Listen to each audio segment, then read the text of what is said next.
Correction of సెంటెన్స్లో భాగంగా మనం ఇంకో కాన్సెప్ట్ చూద్దాము. ప్రజెంట్ పర్ఫెక్ట్లో కానీ, ప్రజెంట్ పర్ఫెక్ట్ కంటిన్యూస్ టెన్స్లో కానివ్వండి, లేదా any perfect past perfect continuous tense, future perfect continuous tense, so ఏదైనా సరే పర్ఫెక్ట్ టెన్స్ కానీ పర్ఫెక్ట్ కంటిన్యూస్ టెన్స్లో కానీ మనకి పాయింట్ ఆఫ్ టైం డినోట్ చేయడానికి సిన్స్ యూజ్ చేస్తాము. పీరియడ్ ఆఫ్ టైంకి అయితే కనుక ఫర్ అనేది యూజ్ చేస్తాము. సో మనకి ఎప్పుడైతే పర్ఫెక్ట్ కంటిన్యూస్ టెన్స్ కానీ పర్ఫెక్ట్ టెన్స్లు కానీ ఇచ్చాడు అంటే మనం కంపల్సరీగా చెక్ చేయాల్సిన పాయింట్ ఏంటి అంటే సిన్స్ ఫర్ అనేది ప్రాపర్గా యూజ్ చేసాడో లేదో చెక్ చేసుకోవాలి. సో సెకండ్ వన్ చూద్దాము.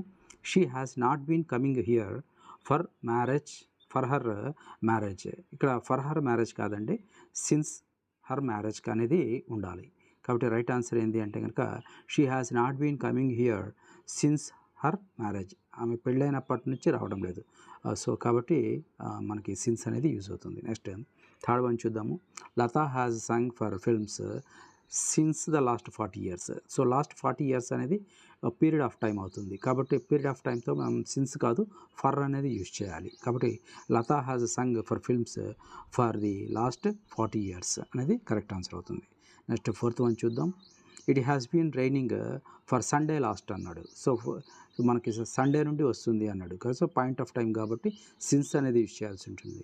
కాబట్టి it has been raining since Sunday last అనేది కరెక్ట్ అవుతుంది. Thank you very much.